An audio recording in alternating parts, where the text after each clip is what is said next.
విజయాలను చరిత్రగా మలుస్తున్నటువంటి యువ నాయకులు రాష్ట్ర ఐటీ శాఖ మాజీలు నారా లోకేష్ గారికి హృదయపూర్వక ధన్యవాదాలు. ప్రజల కోసం పరితపించే నాయకత్వం, మాటల్లో నిజాయితీ, మనసులో మానవత్వం, అదే మన రాష్ట్ర ఉప ముఖ్యమంత్రి వర్యులు కొణిదెల పవన్ కళ్యాణ్ గారు. గర్జించే స్వరం ఆయనది, గుండెలను తాకే భావం ఆయనది. అలలు ఎన్ని ఎదురైనా తన ఆశయాల తీరం వైపు సాగిపోయే సముద్రం ఆయన వ్యక్తిత్వం. గౌరవ రాష్ట్ర ఉప ముఖ్యమంత్రి వర్యులు శ్రీ కొణిదెల పవన్ కళ్యాణ్ గారి సందేశం మనందరి కోసం.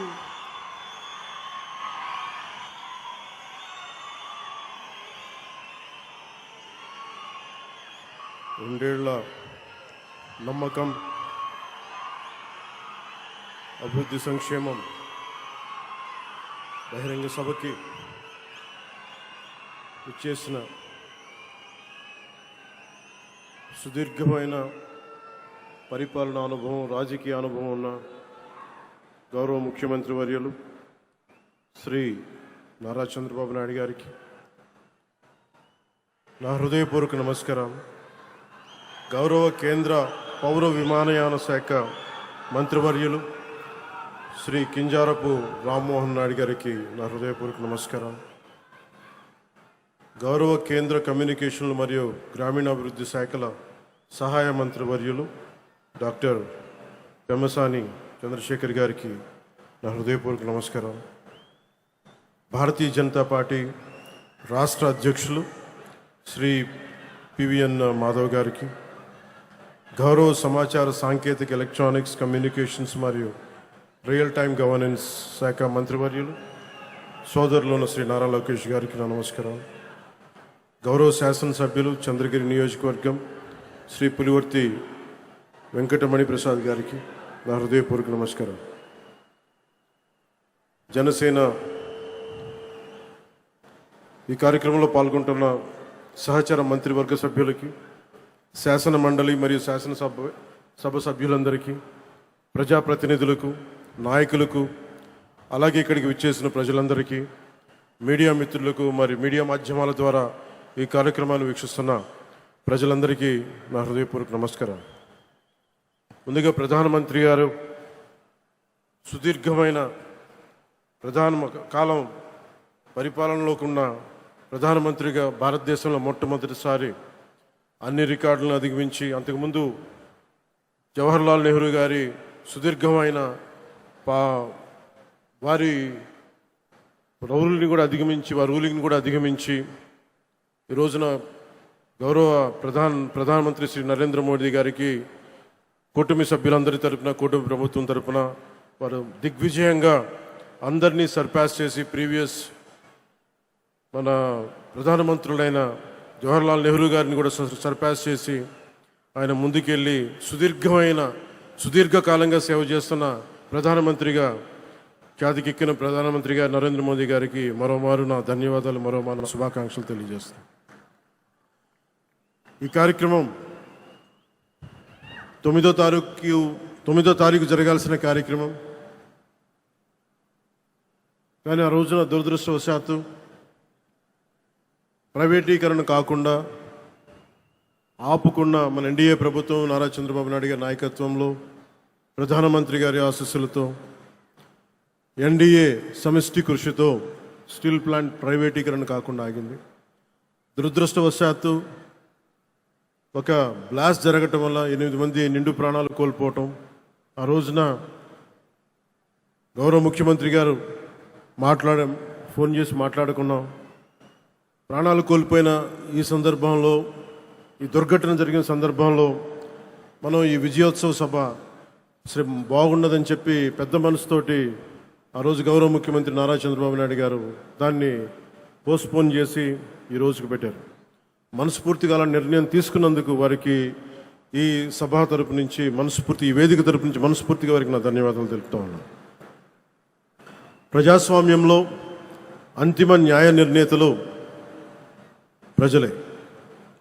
ప్రజలు తమ తీర్పు ద్వారా దేశం కానీ, రాష్ట్రం కానీ ఎటువైపు నడవాలో నిర్ణయిస్తారు. అటువంటి ప్రజలు బలంగా మాట్లాడినప్పుడు అది కేవలం ఒక రాజకీయ నిర్ణయం కాదు, ఒక సందేశం, ఒక హెచ్చరిక, ఒక దిశానిర్దేశం అవుతుంది. 2024లో ప్రజలు ఒక రాజకీయ సంస్కృతిని తిరస్కరించారు, భయాన్ని తిరస్కరించారు, అహంకారాన్ని తిరస్కరించారు, అధికారమే అంత అన్న భావజాలాన్ని తిరస్కరించారు. ప్రజాస్వామ్యంలో ప్రజల కంటే ఎవరు పెద్దవారు కాదని మరోసారి గుర్తు చేశారు.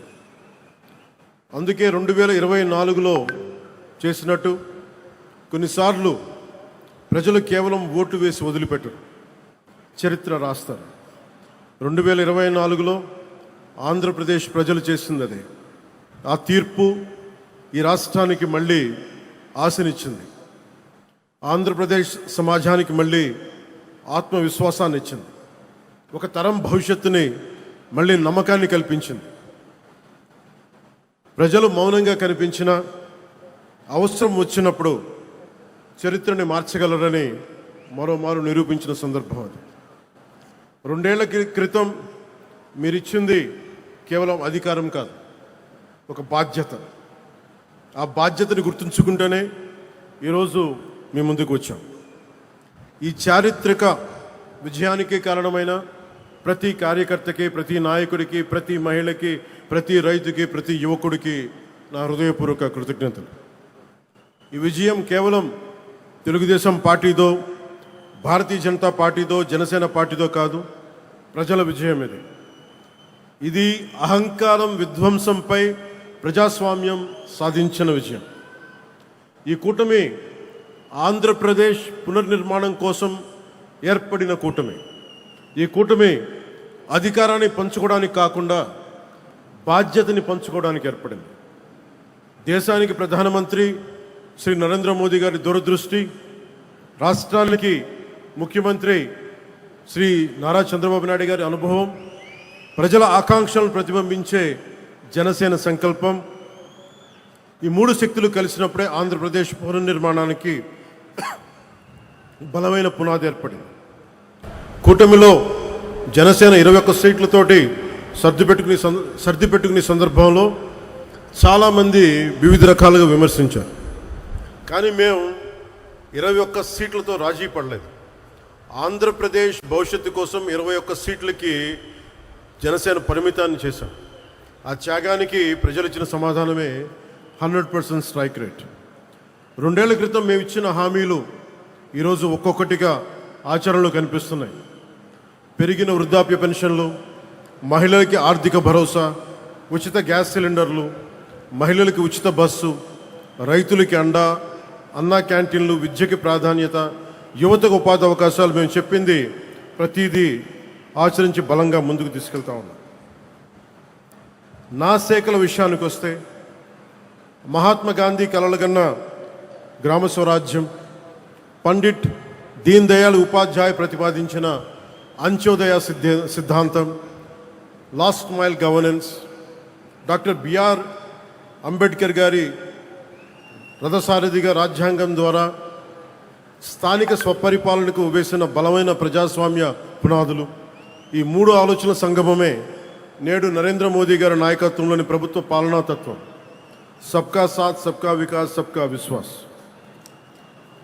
గ్రామాన్ని భారతదేశానికి కేంద్ర బిందువుగా చూడాలనుకుని ఆ దిశగా అత్యంత నిబద్ధతతో కృషి చేస్తున్న ఒక పంచాయతీరాజ్ శాఖ మంత్రిగా ఈరోజు మీ ముందు మాట్లాడుతూ ఉన్నాం. ఒక పిల్లవాడి భవిష్యత్తు పాఠశాలలో ఎలా నిర్ణయించబడుతుందో, ఒక దేశ భవిష్యత్తు అదేవిధంగా గ్రామంలో నిర్ణయించబడుతుంది, గ్రామ పంచాయతీలో నిర్ణయించబడుతుంది. ఒక రైతు ఆశ, ఒక మహిళ ఆత్మవిశ్వాసం, ఒక యువకుడి ఉపాధి, ఒక కుటుంబం ఆరోగ్యం, ఇవన్నీ మొదటిగా గ్రామ పంచాయతీ ద్వారానే ప్రభావితమవుతాయి. ఎందుకంటే ప్రజల జీవితాలకు అత్యంత దగ్గరగా ఉండేది ప్రభుత్వంలోని ప్రాథమిక గ్రామ పరిపాలనా వ్యవస్థ. అందుకే ప్రపంచవ్యాప్తంగా ప్రజాస్వామ్య పరిపాలనలో ప్రిన్సిపల్ ఆఫ్ సబ్సిడారిటీ అనే సూత్రాన్ని అనుసరిస్తారు.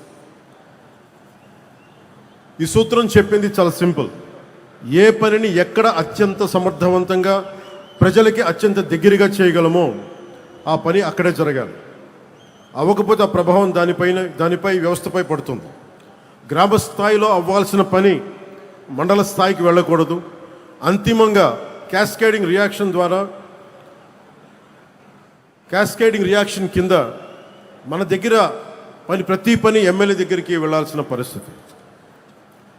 అధికారాన్ని కేంద్రీకరించడం ప్రజాస్వామ్యం కాదు, అధికారాన్ని ప్రజల దగ్గరికి తీసుకెళ్లడమే నిజమైన ప్రజాస్వామ్యం. ఒక ఎమ్మెల్యే ఉండే నియోజకవర్గంలో దాదాపు 600 మంది స్థానిక ప్రజాప్రతినిధులు ఉంటారు. సర్పంచులు కావచ్చు, వార్డు సభ్యులు, ఎంపీటీసీలు, జడ్పీటీసీలు, సహకార సంఘాల ప్రతినిధులు. వీరందరూ ప్రజాస్వామ్యానికి రూట్స్, వేళ్ళు. కానీ ఆ రూట్స్ని బలహీనపరిచి చెట్టుని బలపరచలేము. స్థానిక సంస్థలని బలహీనపరిచి ప్రజాస్వామ్యాన్ని బలపరచలేము. ఇది కేవలం పరిపాలనా సూత్రం కాదు, ఇది ప్రజాస్వామ్య సూత్రం, ఇది బాధ్యతా సూత్రం. నాయకత్వం గ్రామం నుంచి రావాలి. 2 సంవత్సరాల్లో మేము నిర్మించడానికి ప్రయత్నం చేసింది కేవలం రోడ్లు, కాలువలు, భవనాలు కాదు. Trust, social trust, institutional trust. ఎందుకంటే ఒక వ్యవస్థ బలహీనపడినప్పుడు మొదట కోల్పోయేది డబ్బు కాదు, నమ్మకం. వ్యవస్థ కనుక న్యాయం చేయకపోతే కులమే ముందుకు వస్తుంది. వ్యవస్థ బలహీనపడితే ప్రాంతీయత ముందుకు వస్తుంది. వ్యవస్థపై విశ్వాసం తగ్గితే సమాజం చాలా చిన్న చిన్న గుంపులుగా విడిపోతుంది. తెలుగు రాష్ట్రాలు మరింత బలపడాలి అంటే ఒక రాష్ట్రం కులాల పరిమితుల్ని దాటాలి, మరొక రాష్ట్రం ప్రాంతీయత పరిమితుల్ని దాటాలి. మనందరం కలిసి భారతీయత వైపు అడుగులు వేయాలి. అందుకే నేను పంచాయతీరాజ్ గురించి మాట్లాడేటప్పుడు కేవలం పరిపాలన గురించి, పథకాల గురించి, చేసే పనుల గురించి మాట్లాడటానికే పరిమితం కాదు. నేను ప్రజాస్వామ్యం గురించి మాట్లాడతాను, రాజ్యాంగం గురించి మాట్లాడతాను, సోషల్ కొహెషన్, సామాజిక సమతుల్యత గురించి మాట్లాడతాను, జాతీయ సమైక్యత గురించి మాట్లాడతాను, భారతీయత గురించి మాట్లాడతాను, సామాజిక పరస్పర విశ్వాసం గురించి మాట్లాడతాను. ఈ మధ్య మేము పరిష్కరించిన విజయనగరం జిల్లాలోని ఒక పెద్దపెంకి గ్రామంలో ఫైలేరియా సమస్య ప్రత్యక్ష ఉదాహరణ. పంచాయతీరాజ్ సమస్య కోసం, సంస్కరణల కోసం చాలా కమిటీలు వచ్చినాయి. ఒక Balwant Rai Mehta committee, Ashok Mehta committee, GVK Rao గారి కమిటీ, ఎల్ఎం సింఘ్వి కమిటీ. ఈ ప్రయాణం చివరికి 1972లో 73వ రాజ్యాంగ సవరణగా రూపుదిద్దుకుంది. 93 నుండి పంచాయతీరాజ్ రాజ్యాంగ సంస్థలకు రాజ్యాంగ హోదా లభించింది. రాజ్యాంగంలోని ఆర్టికల్ 243 243 నుండి 243 వరకు పంచాయతీరాజ్ శాఖకు రక్షణ లభించింది. 11వ షెడ్యూల్ ద్వారా 29 అంశాలు గ్రామీణ స్వయం పాలన పరిధిలోకి వచ్చాయి. ఇది ప్రపంచంలోనే అతిపెద్ద ప్రజాస్వామ్య వికేంద్రీకరణ ప్రయోగం. దాదాపు 2.6 lakhs గ్రామ పంచాయతీలు, 30 లక్షలకు ఎన్నికైన స్థానిక ప్రతినిధులు, వారిలో 14 లక్షల పైగా మహిళలు. ఇది ప్రపంచంలోనే అతిపెద్ద గ్రాస్ రూట్స్ డెమోక్రటిక్ వర్క్. ఇవన్నీ ఎందుకు చెప్తున్నామంటే, ఇన్ని వ్యయ ప్రయాసలు కూర్చి ఇన్ని రకాల చట్టాలు చేస్తే ఆ వ్యవస్థ నిజంగా అధికారాన్ని గ్రామానికి ఇచ్చిందా? రాజ్యాంగం అధికారాన్ని ఇచ్చింది, కానీ ఆ స్ఫూర్తి అమలు అయిందా? నిధులు గ్రామానికి చేరాయా? నిర్ణయాధికారం గ్రామానికి చేరిందా? బాధ్యత గ్రామానికి చేరిందా? నేను పంచాయతీరాజ్ శాఖ బాధ్యతలు స్వీకరించిన తర్వాత రాజ్యాంగం చట్టాలు పుస్తకాలు తిరగేసి రివ్యూలు చేసి ఈ ప్రశ్నలకి సమాధానం వెతుకుతూ రాష్ట్ర వ్యాప్తంగా అధ్యయనం చేశాం. నాకు ఎదురైన మొదటి సమాధానం, సార్ బ్లీచింగ్ పౌడర్ కొనడానికి కూడా డబ్బులు లేవు, సార్ జెండా పండుగ చేయడానికి కూడా డబ్బులు లేవు. వీటితో మనం వారసత్వంగా పొందిన పరిస్థితి ఏంటంటే, గ్రామ పంచాయతీలకు రావాల్సిన కేంద్ర నిధులు నిలిచిపోయాయి. అనేక పంచాయతీలు